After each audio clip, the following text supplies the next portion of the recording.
Boa noite a todos. Estamos aqui com a Malca Julieta.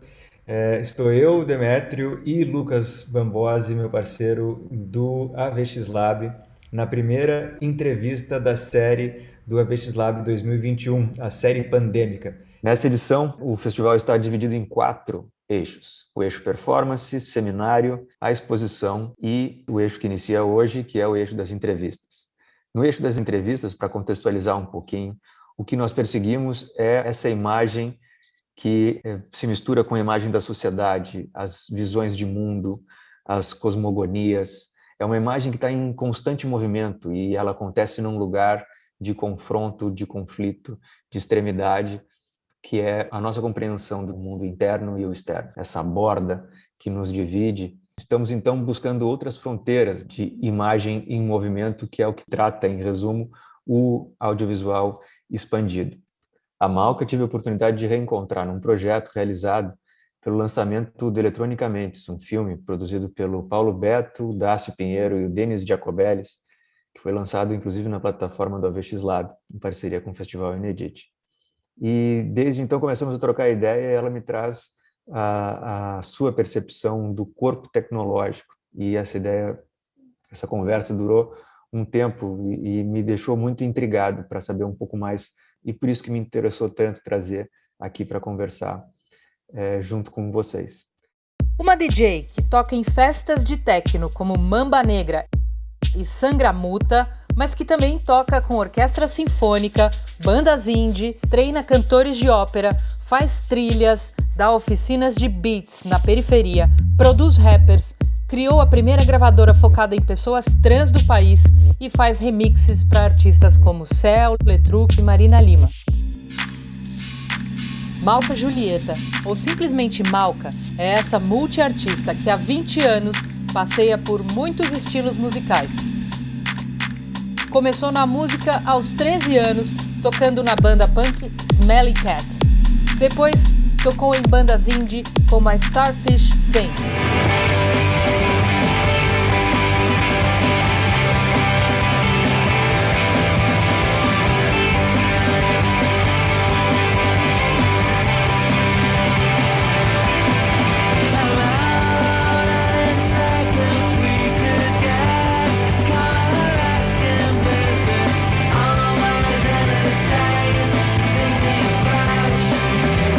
Mas foi com o do We Say Go que a música eletrônica bateu forte na veia e ela se enxergou como DJ. Em 2016, abriu a sua própria produtora de áudio e começou a fazer trilhas. Em 2018, se tornou a primeira musicista trans a tocar na Sala São Paulo.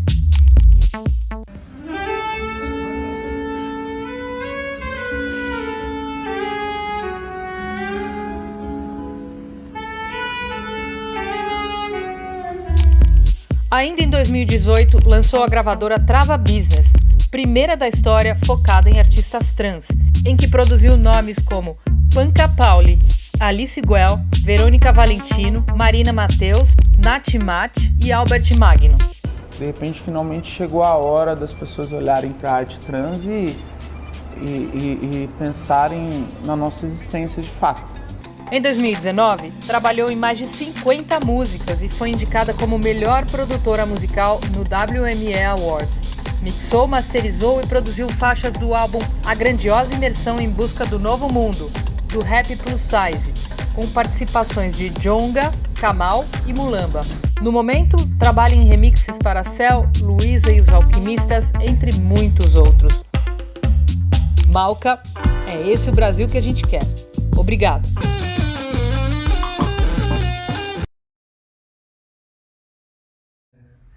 Malca, bem-vinda. Você agora você nasceu em São Paulo? Você é de qual cidade? Você está em Niterói agora? Não, em Natal. Eu sempre Não, troco. não, estou aqui no Rio Grande do Norte, que fica no Nordeste,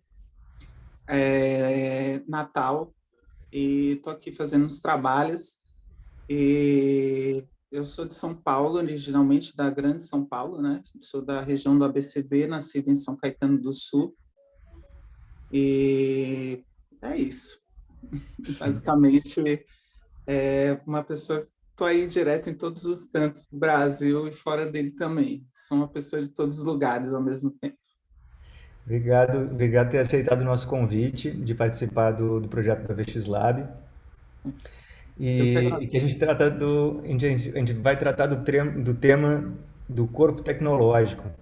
E essa história ela nasceu do nosso reencontro que aconteceu no Eletronicamente, que era um projeto que o nosso colega Paulo Beto nos convidou para participar do lançamento do seu filme e do filme do Paulo Beto. E o reencontro com a Malca nos trouxe uma longa conversa sobre esse corpo tecnológico.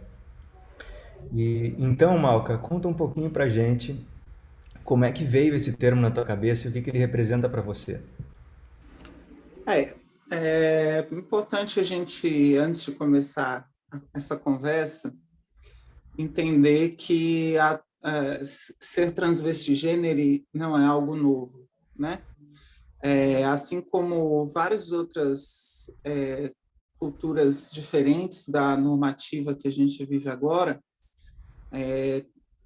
a transgeneridade já é algo que vem do passado. Ser transvestigênero já é algo que vem de muito tempo atrás. Isso já existe na nossa sociedade há muito tempo atrás, mas houve uma tentativa de erradicação disso através de uma imposição político-religiosa, né, que aconteceu depois do calvinismo, principalmente, né, em qual a igreja e o capital se juntaram e houve realmente uma destruição de muitas culturas e uma tentativa de apagamento dessas ideias e dessas culturas através de uma normatividade, de uma visão unilateral, né, de um conceito unilateral do que o ser humano há de ser. Bom, colocando isso em pauta, a gente já pode começar a discutir sobre transgeneridade, né? É muito importante ter esse papo, em primeiro lugar, né? Agradeço muito. E falar sobre o corpo tecnológico, para mim, é algo muito natural, pois eu nasci em 1984 e a minha geração foi a primeira que pegou o boom dos microcomputadores, né, que teve a oportunidade de ver essa evolução, e não só dos microcomputadores, como outros tipos de tecnologia que permearam nossa vida, que foram evoluindo através desse tempo. E falar do corpo tecnológico, para mim, é natural, porque é só mais uma extensão da tecnologia na minha vida. O corpo tecnológico ele se dá porque eu uso da tecnologia para aperfeiçoar meu corpo segundo a imagem que eu tenho dele, entendeu? Não necessariamente isso quer dizer que isso é algo necessário para a minha expressão de gênero, para a minha expressão em geral também, mas isso também é uma ferramenta tecnológica de apoio a tudo que permeia a minha vida, minha psique, a minha posição na sociedade, como eu me expresso para ela e como ela me entende. Então, para mim, é muito natural esse movimento do uso da tecnologia para poder ser uma extensão da minha essência. Eu acho que isso é uma das coisas que a gente tem que entender e que funcionam, já existem, já funcionam em diversos meios da sociedade, né? O nosso é tão polêmico porque vai contra essa normatividade cisgênera e os meios já estabelecidos, a norma já estabelecida na sociedade. E acho muito interessante, né? Porque existe as coisas permitidas e não permitidas pela sociedade. Nós estamos dentro desse enquadramento do não permitido, mas que a gente luta cada dia mais para que seja permitido o uso dessa tecnologia nos nossos corpos, nas nossas existências e que seja normalizado. Você podia descrever, quando você fala de tecnologia, tecnologia é uma coisa muito ampla, né, Malca? A gente tem, né, a tecnologia, você falou de um computador, pode ser um celular, mas tem outras tecnologias, tem tecnologias de próteses, tem tecnologias medicinais, tem tecnologias naturais. Sim, sempre a tecnologia ela está em tudo o que a gente vive, né? Ela está nas nossas roupas, entendeu? No design das nossas roupas, que são designs cisgêneros, inclusive. Então, ela permeia todos os aspectos. Eu, enquanto pessoa transvestigênero, consigo enxergar a aplicação dessa tecnologia em diversos setores, né? Como você citou mesmo, assim, o celular, hoje ele faz parte do nosso corpo. Ele é uma peça externa, mas ele faz parte do nosso corpo, porque ele faz parte da nossa vida, assim, de uma forma tão extensiva e profunda que a gente não vive mais sem ele, estando grudado no nosso corpo.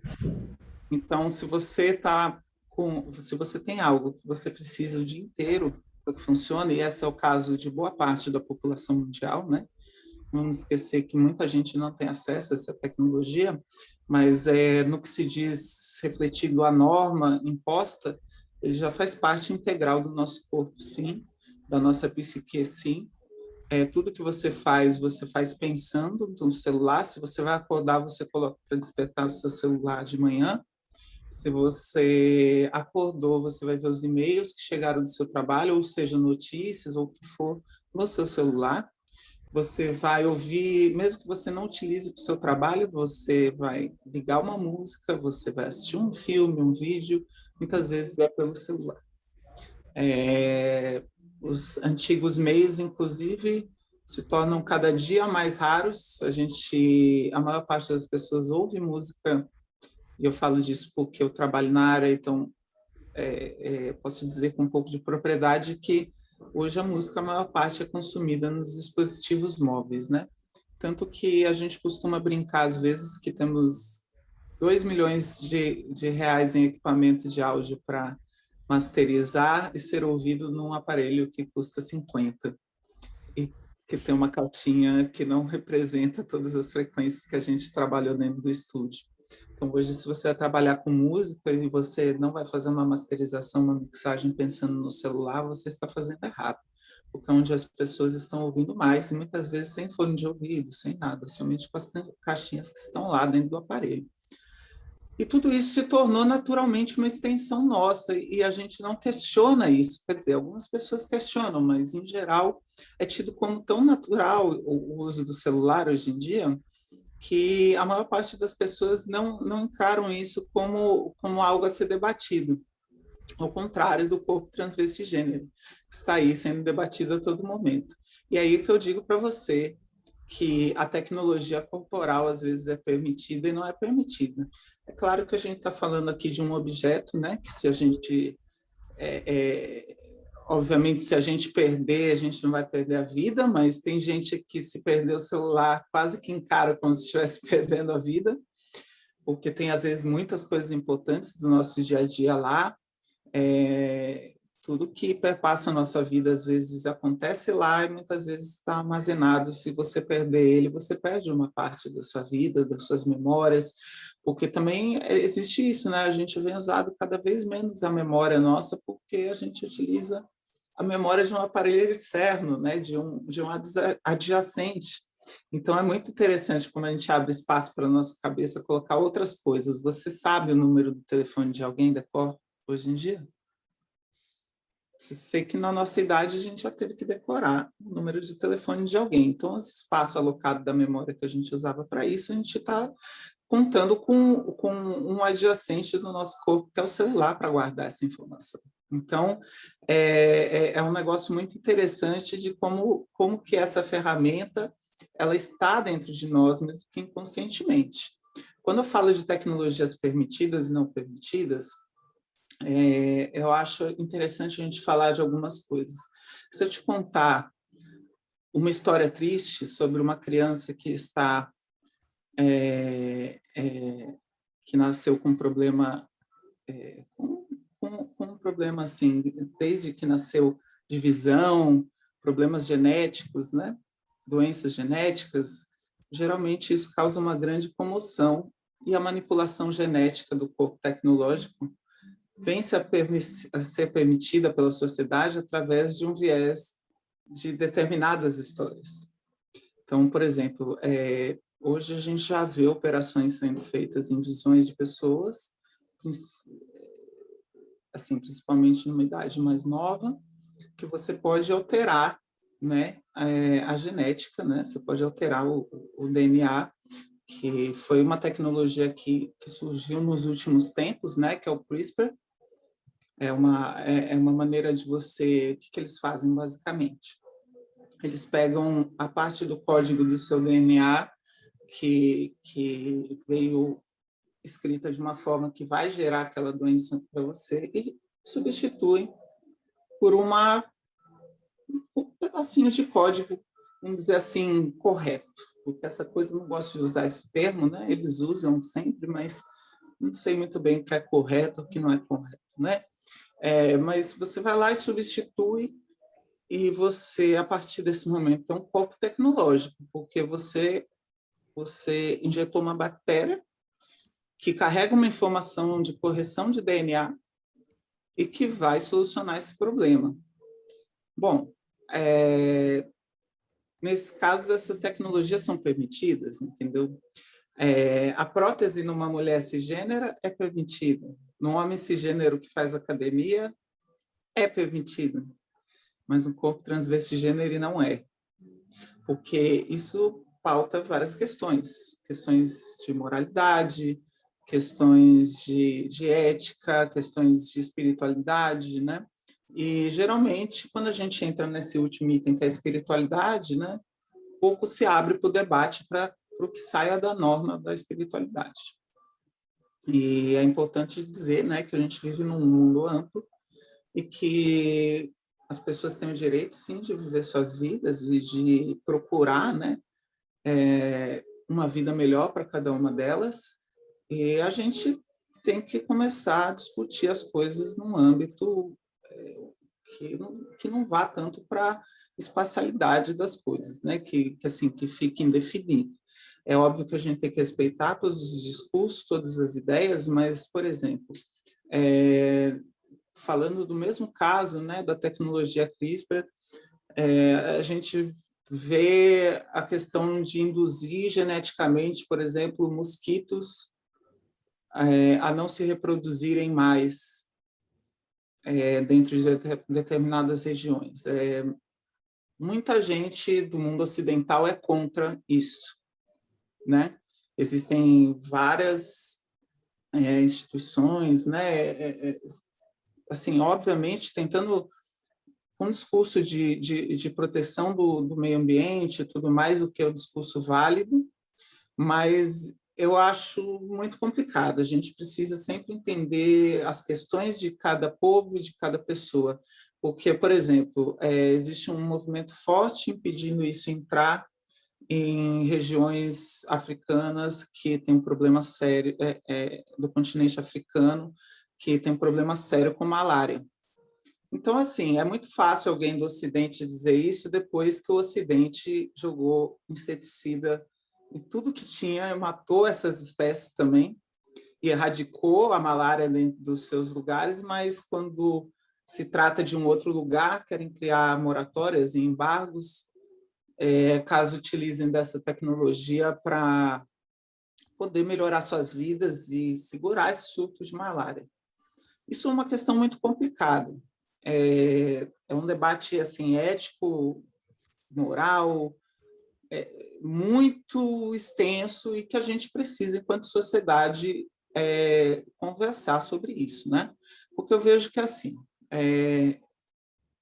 eu não concordo com essas modificações profundas dentro da natureza sem esse debate anterior. Porém, sou vegana, porém, eu moro no Ocidente, no Brasil. Eu não, no meu país, não morre uma criança de malária a cada 1 minuto.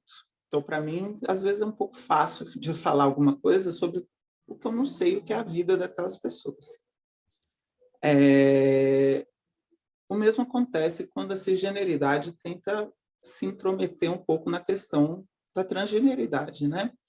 É muito difícil, assim, geralmente o que a gente ouve são discursos e discursos de um lado que não entende nem um pouco das vivências. Quando eu falo para vocês a questão da criança ou de outras doenças genéticas que a gente pode reverter através de reescrevendo o DNA, as pessoas tendem a achar que a saúde é somente a saúde física.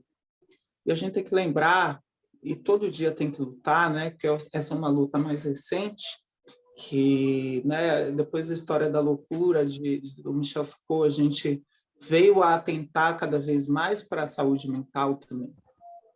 Então, eu acho que é muito raso dizer que a modificação tecnológica de um corpo transvestigênero é algo superficial, pois ela envolve uma série de questões que permeiam a vida social, que permeiam a nossa psique, que permeiam a nossa saúde mental também. E a gente tem que encarar a saúde como um todo, né? A saúde ela não vem só da parte física, ela vem também da nossa mente, do nosso intelecto. E muitas vezes, né, a alteração desse corpo através da tecnologia, ela traz uma melhora na qualidade de vida da pessoa que está executando essa alteração através da tecnologia do seu corpo.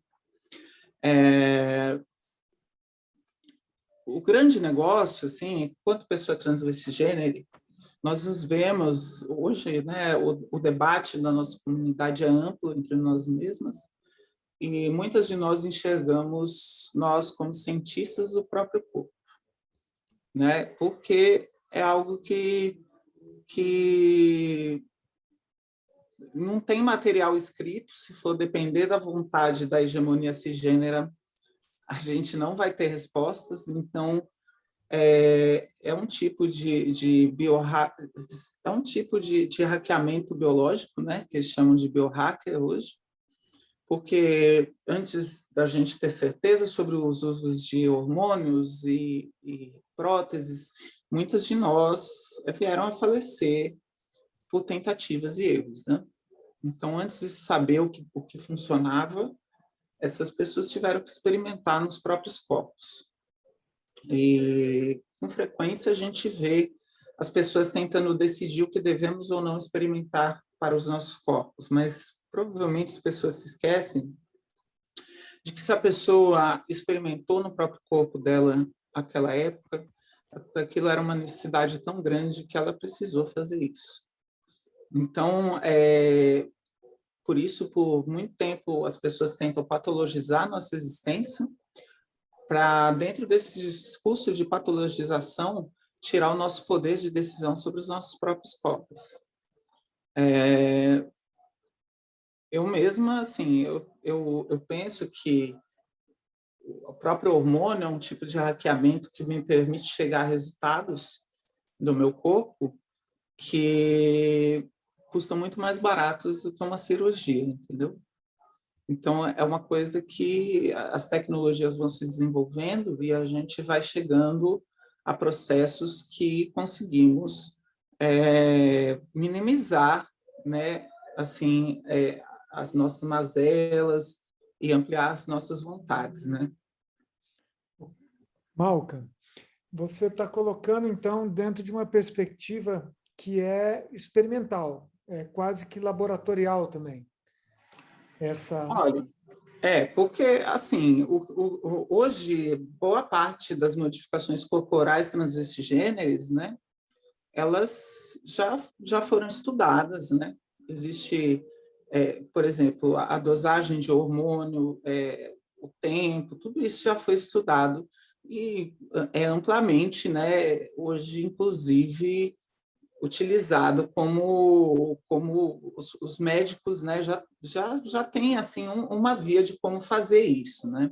Mas as primeiras o que eu falei sobre experimentação assim foram principalmente as primeiras pessoas trans, né, que foram atrás de resultados através de medicamento, né? Hoje mesmo assim a gente descobre, né, que, por exemplo, o pessoal às vezes se horroriza com a hormonização, mas, na verdade, a horrorização da humanização ela vem pelo machismo, né? E são várias problemáticas aí, porque, na verdade, a gente toma o mesmo remédio que a mulher cis toma, que é o anticoncepcional. Então, veja bem, as mesmas contraindicações que são para nós são para as mulheres cis também.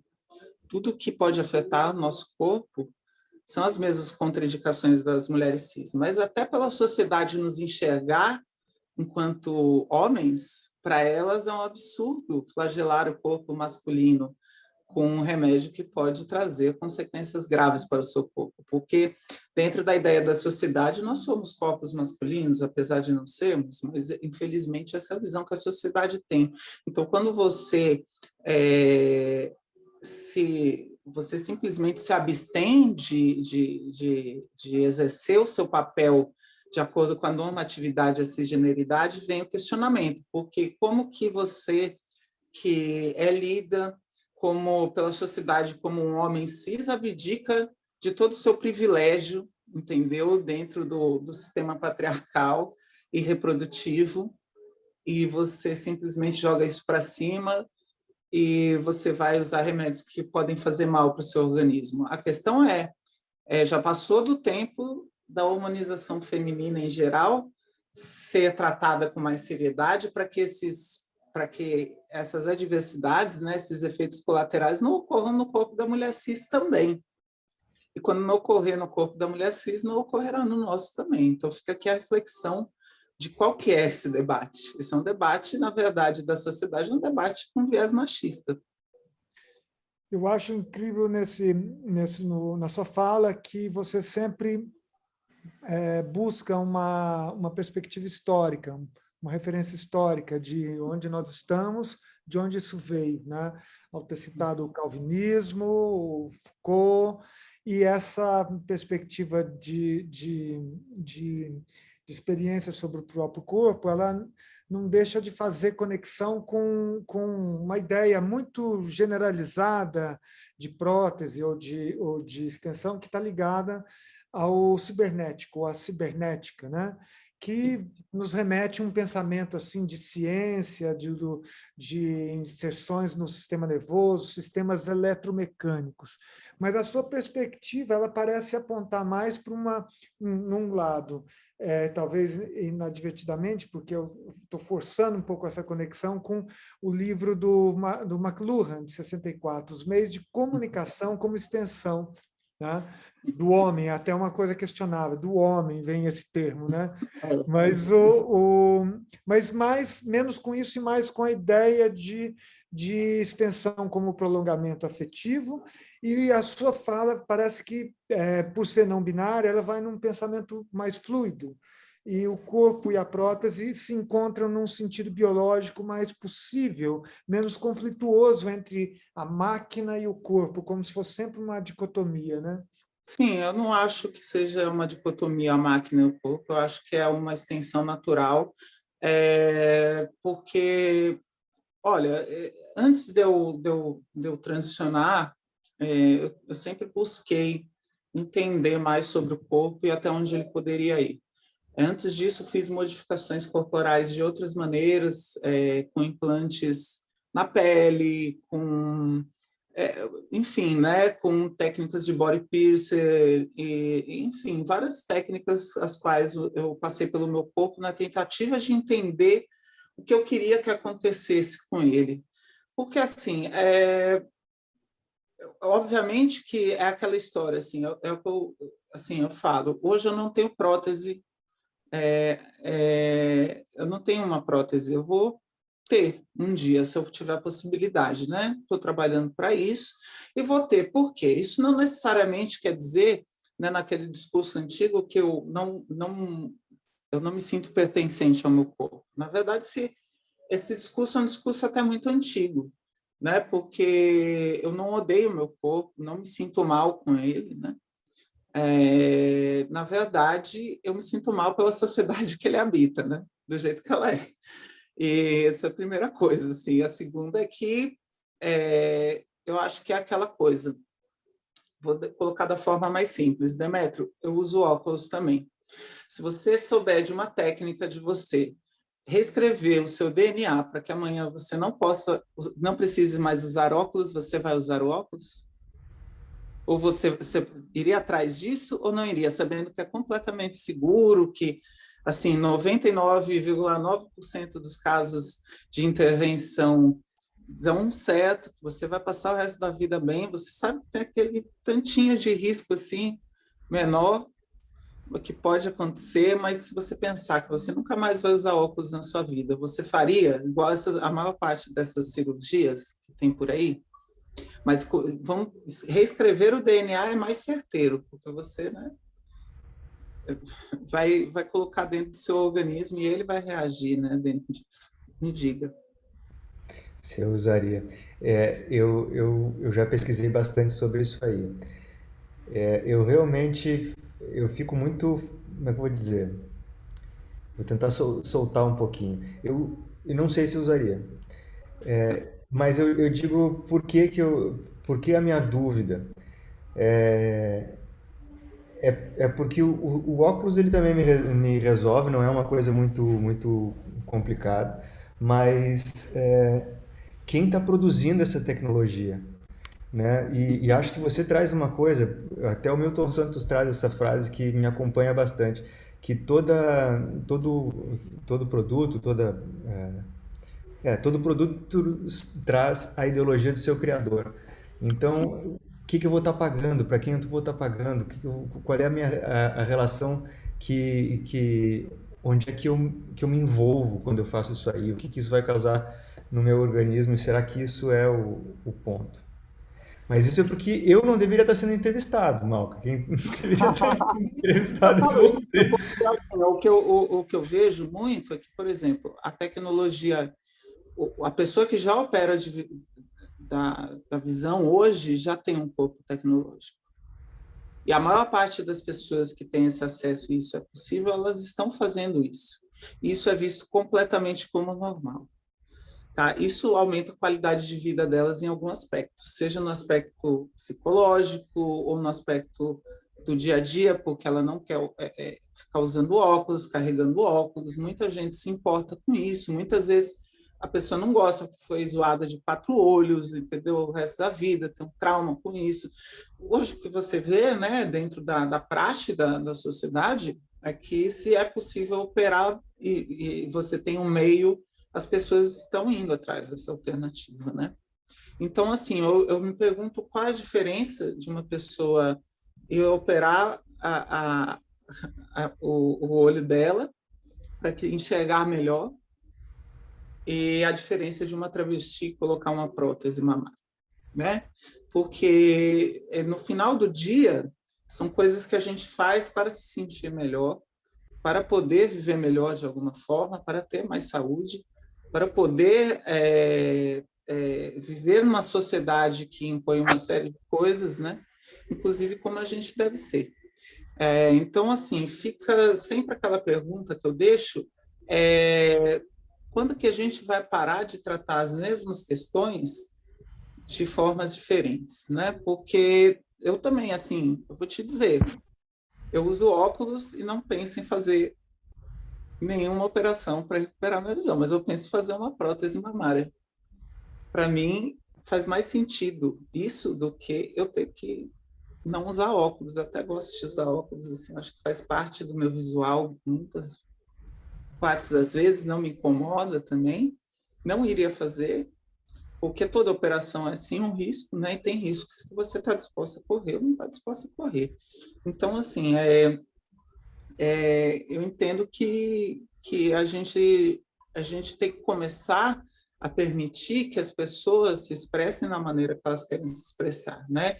Ter uma prótese mamária não vai me fazer mais ou menos mulher por conta disso, mas vai me fazer sentir melhor perante uma sociedade que é transfóbica, que é machista e que às vezes exige certas coisas para você ser. Eu não estou dizendo aqui que eu pauto minha vida no que os outros pensam, mas eu também pauto minha vida no que os outros pensam. A diferença de uma pessoa trans para uma pessoa cis, às vezes, é que a gente tem um pouco menos de hipocrisia, né? Porque a pessoa cis, ela às vezes acha que aqui dentro da minha cisgeneridade e normatividade está tudo certo.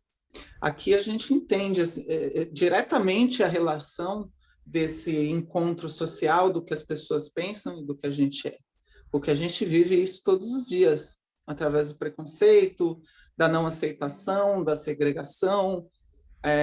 Então, é muito fácil para uma pessoa que vive dentro da normatividade não enxergar os processos segregadores, não enxergar isso como algo que afete sua vida, quando na verdade afeta.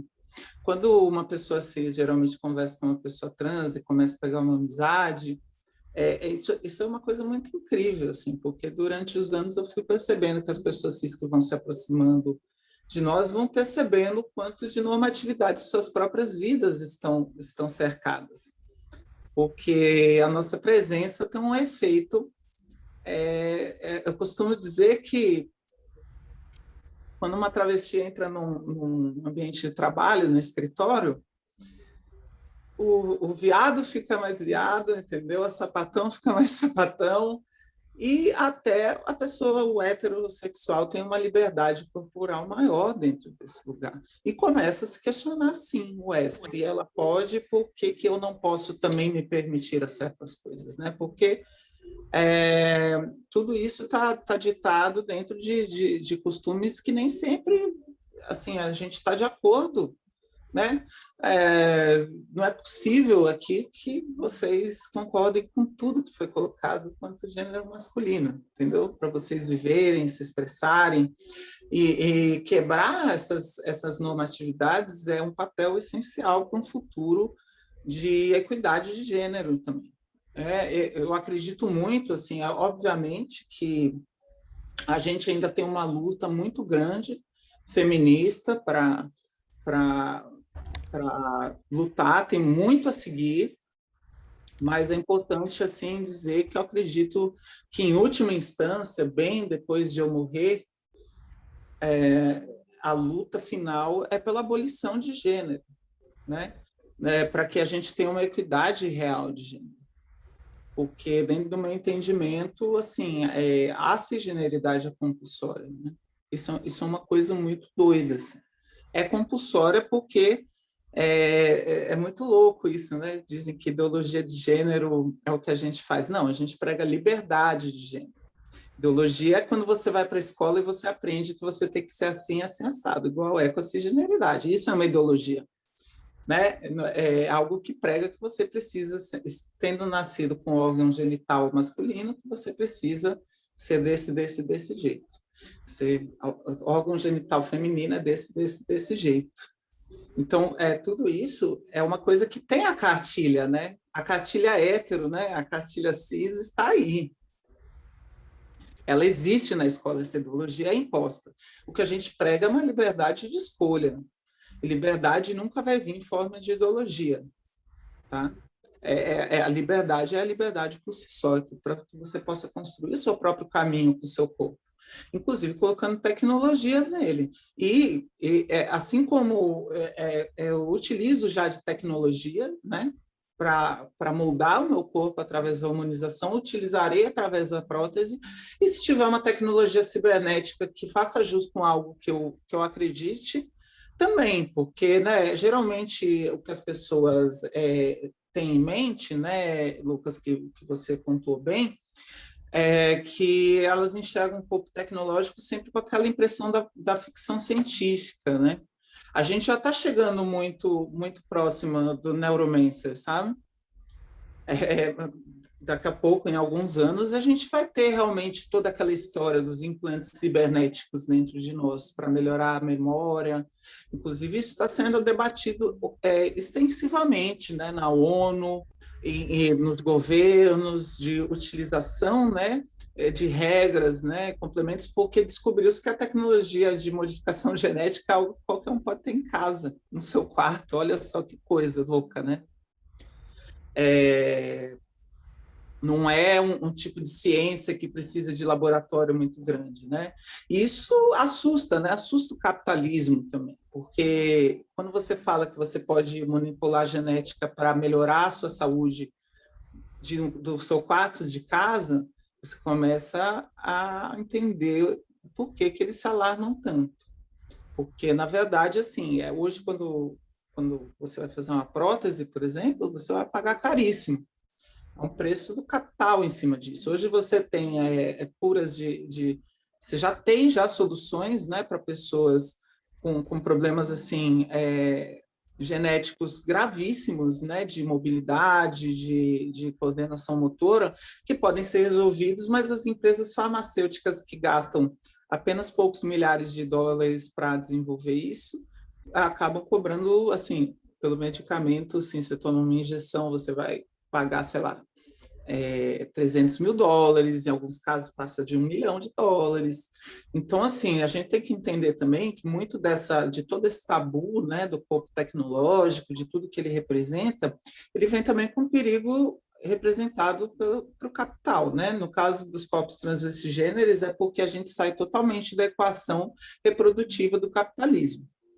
Tá? É a primeira coisa, a gente morre com 35 anos de idade no Brasil, e a gente tem esses problemas sociais mundo afora, não é exatamente porque somos travestis, ou não exatamente porque isso é algo que vai atingir espiritualmente, sabe? Que é algo, você vai para o inferno. Existe essa parcela, mas isso vem disfarçado do discurso real. Tá? A gente vive num mundo que o nosso sistema depende do mercado de futuros. E tudo que depende do mercado de futuros vai depender da reprodução humana. Então, se você normaliza a transgeneridade, você, na verdade, você está indo para um caminho que não é do mercado de futuros, porque você vai ter uma parcela da população que não vai estar se reproduzindo freneticamente, desenfreadamente, sem se perguntar o porquê. Muita gente tem filhos hoje e não se pergunta nem porquê, isso é somente o que mandaram, é o sistema que mandou, né? A gente vem dessa construção, né, dessa construção da sociedade, quando a sociedade se tornou patriarcal, que ela veio pelo sistema de heranças, né? Se hoje você vê a maior parte das mazelas e problemas que a gente enfrenta, depois do lindíssimo trabalho do Piketty, né, sobre heranças, a gente vê que tudo isso está muito intrínseco na nossa sociedade de como a gente trata o corpo feminino. Porque, assim, o corpo feminino cis, ele tem um mínimo de respeito porque o Estado é dono dele. O Estado é dono do útero da mulher cis. Controla o corpo da mulher cis de uma forma absurda. Quando eles têm uma mulher dentro da sociedade que o corpo não pode ser controlado, mata, entendeu? Então, assim, isso tudo é uma questão patriarcal que é baseada no sistema de heranças, né? A gente tem que tomar muito cuidado porque as coisas, às vezes, um discurso vem disfarçado do outro, né? E a gente tem que desmiuçar tudo isso, assim, tirar, assim, colocar em aberto, porque o corpo já é tecnológico. Então, assim, o corpo já é superficialmente tecnológico. Então, esse papo de que a nossa modificação corporal é superficial, na verdade, essa conversa que é superficial, entendeu? Esse tipo de argumento que é superficial. Porque já somos seres tecnológicos que usam superficialmente da tecnologia para coisas que não precisamos. Se a gente quer falar de natureza, então a gente pode voltar muito mais, inclusive não enclausurando animais gerando pandemias como essa, né? A gente tem que falar, o ser humano não é um ser carnívoro, né? O ser humano não é. Hoje os estudos mais atuais, assim, corroboram uma outra teoria de que, na verdade, né, nós somos seres que comemos vegetais, que a gente comeu carne, que é uma coisa muito simples, assim, a gente sair para caçar, gente, era uma coisa que não existia muito, se existia, mas precisava se comer, mas a maior parte dos nossos alimentos sempre se deu por vegetais. E aí, quando você não conseguia comer, né, o que você precisava, qual é a maneira mais fácil? Porque, assim, ninguém gostava de comer carniça, mas se você precisasse, você ia. Você olha para o céu, você vê os urubus rodeando, opa, lá tem carne, lá tem uma proteína. Então, as pessoas iam até lá pegar os restos dos animais que, sim, eram caçadores. Então, o ser humano, às vezes, quer se colocar no topo da cadeia alimentar, quando o raciocínio ele é muito mais simples, né, do que a gente faz para sobreviver. é um negócio muito doido, né? Hoje, depois de muita batalha, muitos pesquisadores, a gente percebe esse tipo de coisa. Então, a gente adora achar desculpas para dizer isso pode, isso não pode. É óbvio que a manipulação, né, de genética, por exemplo, é uma coisa que precisa ser debatida ostensivamente na sociedade, né? Não pode ser uma coisa assim leviana, mas eu entendo também que existe a liberdade do próprio corpo de você poder modificar como você quer para ter uma vida melhor também. Mas quando você menciona que o capital ele não consegue lucrar, você colocar, né, colocando diretamente, lucrar com a lógica transvestigênero, mas o capital busca formas de lucrar com tudo, né? de extrair algo de tudo. Você vê o capital avançando sobre esse universo também, e se avançar, qual seria a resposta? Né? O que acontece assim, né? Como a gente sabe, o capitalismo tem o grande trunfo de sempre se adaptar, seja qualquer situação que apareça. Obviamente, assim, que com a internet, o avanço das comunicações, assim, eu vivi numa época que eu não tinha acesso a entender o que era um corpo transvestigênero, o que era, como se chegava àquele corpo. Por exemplo, eu vivia, na época, eu tinha muitos pelos e pelos muito grossos, sabe? Eu não conseguia me ver nisso, assim. Para mim, eu olhava o corpo travesti, o corpo trans, eu achava, nossa, como que essas mulheres nasceram assim, sabe? Nasceram com um órgão masculino, mas que parecem tão femininos. Tudo isso é construção, é uma construção diária, é uma construção que leva tempo também, que leva entendimentos, né?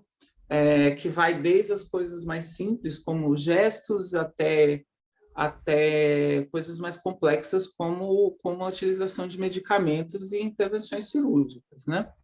Mas, agora, com toda essa tecnologia, obviamente que isso é algo que não dá para se refrear, né? A não ser que a gente tenha uma ditadura fascista, como já aconteceu aqui em outros países no passado, e que venha com um plano eugenista de nos matar, né? O que pode acontecer, ainda pode, infelizmente. A gente, assim, é uma das coisas que eu tenho mais medo nas configurações que estamos tomando, né? Que, assim, né, uma pessoa cisgênera, por exemplo, pode se dar o luxo de uma intervenção militar nesse país no momento. Uma pessoa trans desse gênero não pode, porque o discurso é claramente colocado como se o nosso corpo não devesse existir de nenhuma forma. Então, eu sei, por exemplo, que se isso acontece amanhã, coisas como a Operação Tarântula, que aconteceram no passado, vão acontecer novamente. Mas falando de capitalismo, sem ter, né, uma ditadura envolvida, o fascismo envolvido, você está falando de um capitalismo mais livre, que também não é tão livre assim, ele vai absorver isso. Então, eles vão absorver várias coisas. Eles vão absorver principalmente a nossa dor, para expor ela a todo momento dos lugares, né? Hoje, quando eu sempre, assim, evito muito ficar respondendo perguntas de tipo, é difícil ser uma mulher transvestigênero na música? É difícil ser uma travesti na música? Pô, é só olhar os dados, não precisa me perguntar isso, sabe? É difícil. A gente morre com 35, eu tenho 36 e isso profundamente afeta o meu humor todo dia que eu acordo, porque eu sei que eu tenho 36 anos e eu estou, de alguma forma, fazendo hora extra nessa sociedade. Então, isso é uma coisa que me afeta, mas eu não gosto de ficar falando disso, tendo que repetir isso a todo momento. Então, ele vai absorver, porque o capitalismo, ele, assim, como todas as outras minorias, que não são tão minorias, é isso que eu digo, a gente não é tão minoria assim, pessoas trans não são minorias, a gente vem sendo sistematicamente colocadas dentro do armário com uma política de extermínio, né? E quando essa política de extermínio não existir mais, a gente vai ter uma real ideia de quantas pessoas são transvestigêneros. E é muito mais gente do que tem agora. Porque se a gente já vê no Brasil, por exemplo, a gente se expandir tanto, aqui no Brasil, muitas pessoas nos últimos anos vêm transicionado. E, e isso mesmo com um país que nos mata aos 35 anos de idade. Imagina se a gente tivesse uma expectativa de vida de 75 anos. Só que é tão triste o negócio que a gente tem metade da expectativa de vida, um pouquinho mais da metade da expectativa de vida do que alguém que vive na faixa de Gaza. Esse é o nível da situação de ser travesti no Brasil. Então, assim, eles vão absorver isso, porque isso também, na verdade, isso é tão natural quanto qualquer outra coisa. Então, quando chega num ponto de eclosão que ao ponto de não retorno, né, que eles veem que não há retorno daquela situação, eles vão absorver. Então, assim, obviamente que já existe agora a lingerie para pessoas trans, custa mais caro do que para as pessoas cis, veja só. Não é? É óbvio.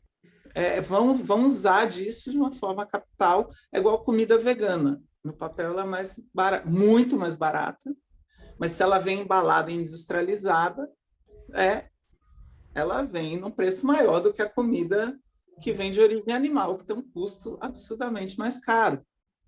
Mas essa é a questão do capitalismo, ele é muito traiçoeiro. Eu tenho uma alimentação vegana que não é industrializada e eu gasto em torno de 250, 300 reais por mês em comida. Quem come carne pode dizer isso. A questão que eles são tão contra esse tipo de alimentação é porque, em geral, a alimentação vegana você tira da terra e joga na tua panela. Você não tem que passar por um processo industrial que vai empacotar aquilo e colocar lá. Então, assim, e quando eles o fazem, colocam num preço muito maior do que o necessário. Assim como quando eles fazem algo para o público trans desse gênero, eles vão embalar e colocar num preço muito mais caro do que se deveria cobrar. Mas vão absorver e vai ter quem vai comprar, porque inclusive porque eu também sou uma pessoa que estou dentro do capitalismo, não é porque eu enxergo isso que eu posso me colocar fora da equação. Só que a gente tem que entender todos esses processos, né? Porque agora que estamos entrando dentro do mercado, né? A gente já vê por aí assim uma aprofundação assim em tratamentos de feminilização facial, especial para pessoas transvestigêneras, porque quem é cirurgião plástico sabe que isso realmente dá dinheiro e que as pessoas trans vão atrás. Então, é óbvio, né? Assim, que a gente vai ser absorvida pelo capitalismo como qualquer outra camada da sociedade, né? É só você ver.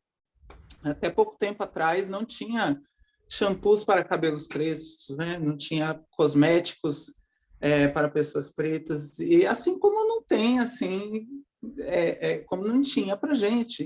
E agora eles estão absorvendo porque eles sabem que eles podem maximizar o lucro através dessa tecnologia que sempre foi utilizada pela normatividade da branquitude e da cisgeneridade. Aí a gente volta naquela questão que eu falei dos mosquitos. Eliminar os mosquitos no continente africano é ruim, né? Mas as pragas de malária que a gente teve nos continentes habitados pela branquitude e pela colonização, e tudo bem, foi comum, né, matar todos os mosquitos. Agora, lá se morreu uma criança por minuto, tudo bem, porque não é aqui mesmo, né? Isso é pensamento, né? Então, calma lá, a gente tem que começar a discutir quem pode o quê, né? A tecnologia ela está disponível realmente para todos, porque até onde eu vejo, hoje tem muitos casais que vão em clínicas para engravidarem através da tecnologia, e o corpo gerado é um corpo tecnológico.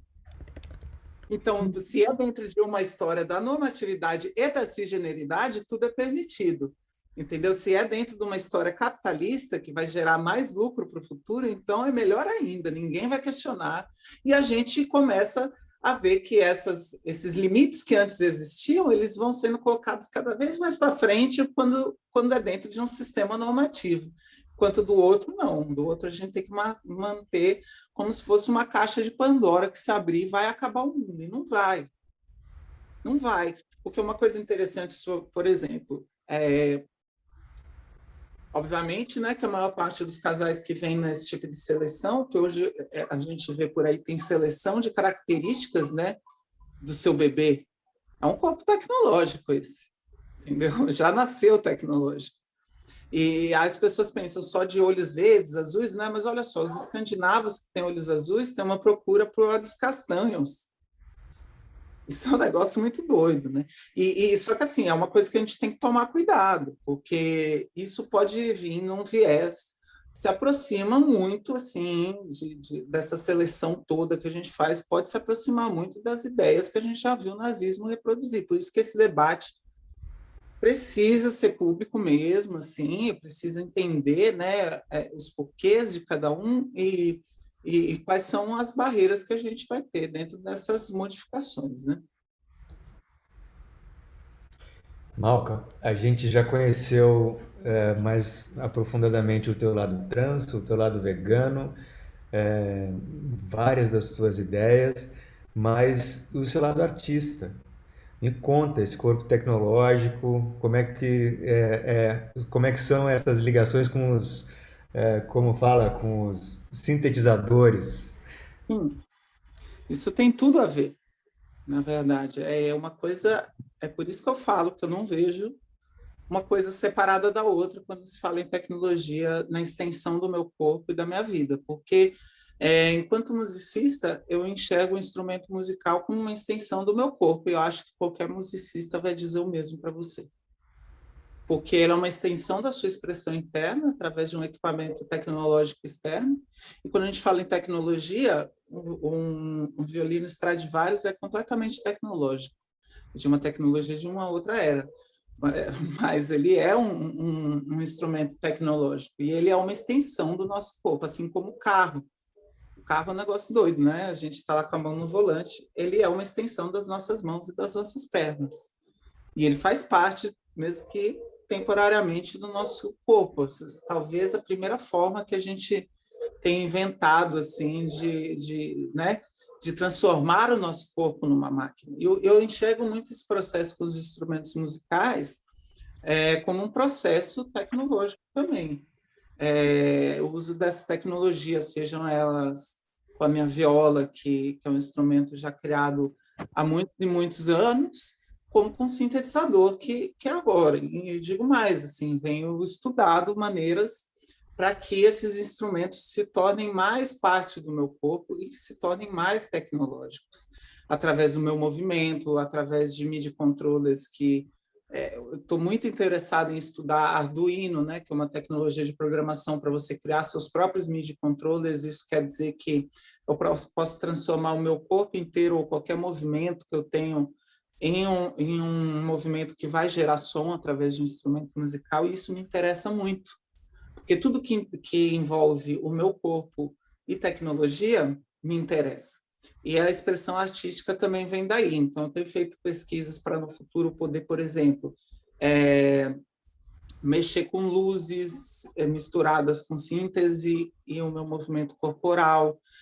A tecnologia Kinect, né, que as pessoas já há um tempo hackearam, né, essa tecnologia que veio do videogame, para que a gente possa transformar isso em outras coisas, né? Foi muito extensivamente usado no mundo da arte, em várias coisas, e até agora não tanto na música, mas a gente vem expandindo isso, né? Então, assim, eu penso muito nessa questão de, por exemplo, eu tenho um projeto de arte que eu tenho desenvolvido com a Alice Ura, que a gente parou na pandemia porque não fez muito sentido continuar fazendo ele em isolamento, como um projeto de presença, em qual a gente propõe uma criação de música tecnológica através dos nossos corpos e dos corpos das pessoas que vão à exposição de arte. Ou seja, elas entram numa sala preparada especialmente para que os movimentos do seu corpo virem instrumentos musicais.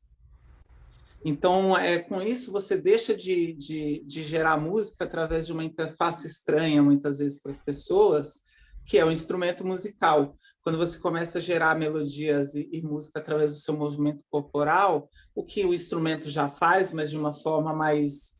É um pouco complicado, assim, é muito mais natural você entender que um som está sendo criado esticando o braço do que você pensar numa sequência dentro do seu dedo e tudo mais. Então, a gente vem criando esse projeto de arte, que a ideia é fazer com que um número tanto de pessoas entre na sala, e elas se mexam lá dentro, criem música com seus corpos através de si, né? Enquanto que um movimento vai determinar tonalidades e harmonias, outros vai ser intensidade, e isso tudo criado em conjunto de mais de um corpo, de mais de uma pessoa, para que depois a gente possa coletar todo esse material em MIDI dentro de uma máquina e transformar essas diferentes melodias, essas diferentes criações do corpo tecnológico que foi criado para as pessoas através desse material, possa criar um material final, que seria um álbum com as melodias compostas pelas pessoas que foram na exposição e não pelas autoras da obra.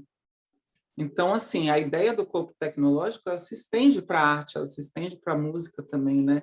E eu penso muito que essa pesquisa toda sobre como utilizar esses sintetizadores, essa linguagem eletrônica, porque desde nova me interessou muito, assim. Tudo isso, né? Quando eu falei para vocês que eu modificava meu corpo através da body modification de pieces e etc., eu sempre me interessei pelo mundo tecnológico do sintetizador, porque o sintetizador ele abre uma porta enorme, né?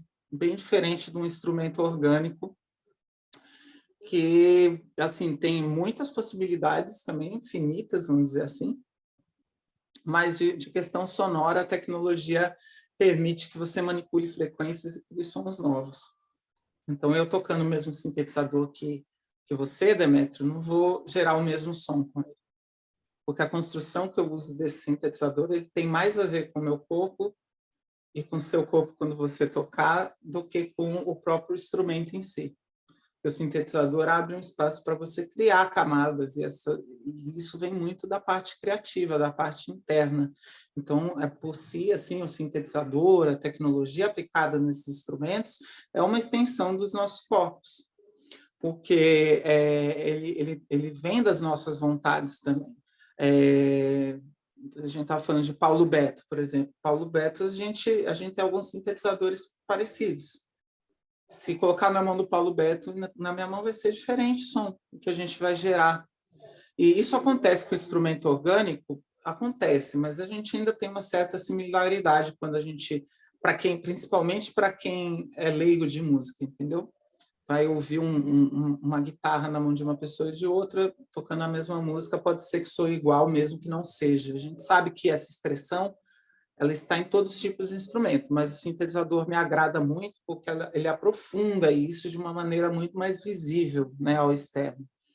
E isso é muito interessante, essa relação, porque eu sempre gosto dessa coisa do ciborgue, do cibernético, né?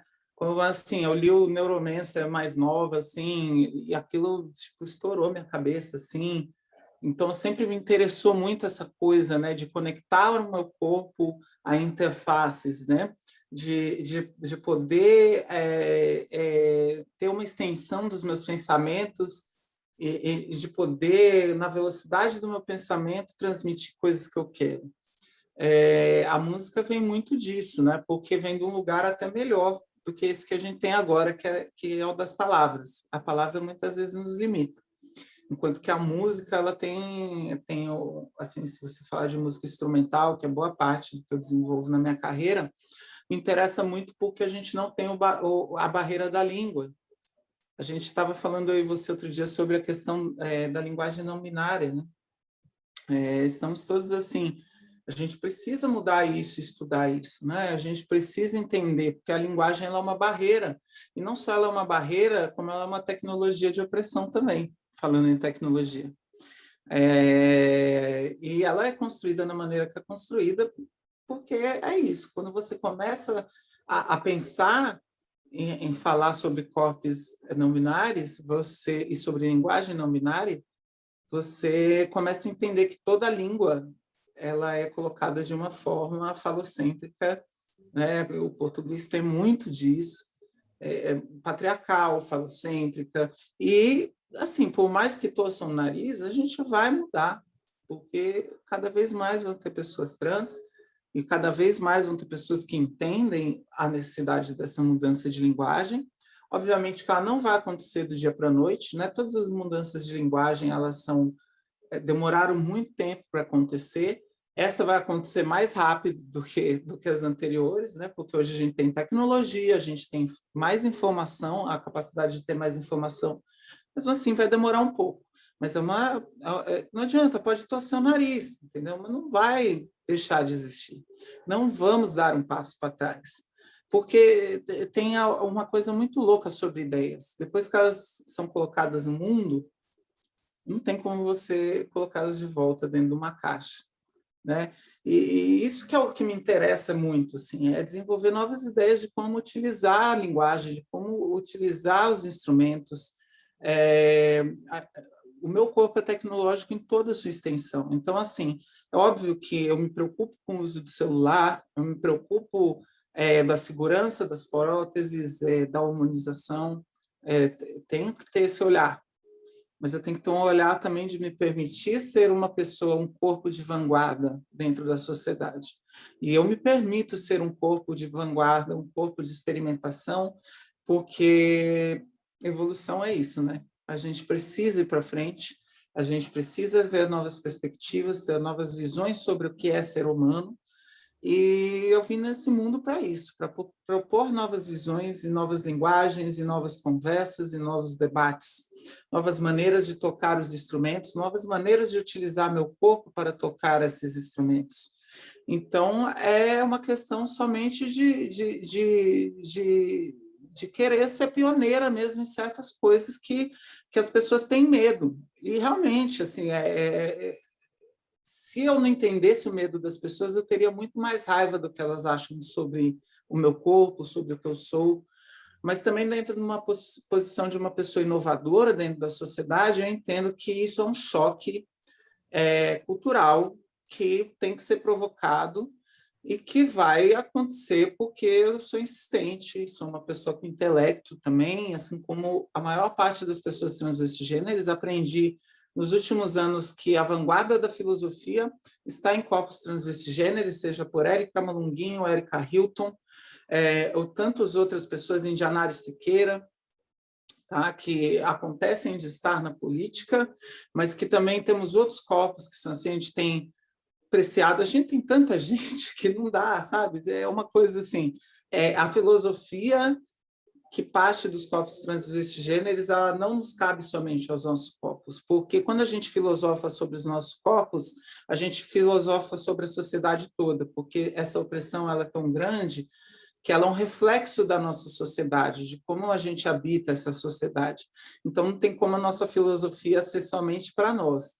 Ela é uma filosofia que ela se espalha, que ela vai atingir outras populações e que vai conversar com as pessoas cisgêneras também, porque, obviamente, quando a gente fala sobre liberdade artística, corporal, de gênero, ela vai afetar todas as pessoas e vai afetar provavelmente para o bem, porque é isso que a gente precisa, de mais liberdade. Eu fico me perguntando quando as pessoas que são transfóbicas, tem muito aquela coisa, né? Quase todo ser humano fala, mas eu luto pela liberdade. É liberdade de quem? Porque a nossa luta nada mais, nada menos é de uma luta por liberdade, no sentido mais amplo dessa definição. Então, assim, eu não consigo entender como os conceitos de liberdade podem se aplicar para alguns casos e para outros não. Tá? Obviamente que assim, a liberdade desde que não faça mal para os outros. E a gente não está fazendo. A gente pode estar fazendo mal para o capitalismo, mas a gente tem que lembrar que o capitalismo não é uma pessoa, gente. O capitalismo é um sistema. Então, é isso. Agradeço muito, sim, né? Poder falar essas coisas, porque nem sempre a gente tem oportunidade também. Alca, você tem as coisas claras na cabeça. É muito, muito bom te ouvir, muito bom te acompanhar nesse raciocínio e afirmar isso que falou um pouco de passagem, mas reiteradamente é uma questão de liberdade, né? É uma questão de a liberdade tão usurpada, o termo tão usurpado atualmente, né? Sim. Nada mais, nada menos. A gente é uma luta pura e simples por liberdade individual, de expressão, transhumanismo, tá? No sentido real assim, da palavra mesmo. Assim. que às vezes utilizam também para outras coisas, mas a gente tem que pensar assim que a gente tem muito ainda que caminhar e do que entender enquanto ser humano, inclusive nós, pessoas trans, porque depois que a gente conseguir naturalizar a nossa existência e normalizar a nossa existência, virão outros desafios. O ser humano não parou por aqui. Às vezes as pessoas falam, o corpo travesti ele está à frente. Na verdade, o corpo travesti ele já é do passado. Para mim, o corpo à frente é o corpo não binário. Entendeu? É um negócio muito doido, né? Porque isso depende de onde que você está estacionado, a sua percepção do que é o futuro e do que não é. E depois do não binário vai ter muito mais coisas. Eu acho que a gente tem que chegar à abolição de gênero um dia mesmo. Sem lembrar que a gente ainda tem uma luta muito grande feminista pelos direitos das mulheres dentro da sociedade. Até a gente chegar aí vai demorar muito chão ainda, mas eu acho que utopia é como um elástico. O elástico em estado de repouso está assim, a utopia é como se você esticasse o elástico até o seu extremo. Ela é onde a gente quer chegar. Quando a gente solta, esse elástico ele não vai ser a utopia, mas ele vai estar um pouquinho mais largo e mais próximo da utopia. Então a gente tem que sempre mirar na utopia, no que a gente quer e no que a gente acredita que seja o ideal para a nossa sociedade. Então, a utopia não é algo para a gente ter medo, a gente tem que valorizar a utopia e sempre procurar ela para esticar esse elástico da realidade um pouquinho mais para que a gente chegue no ideal.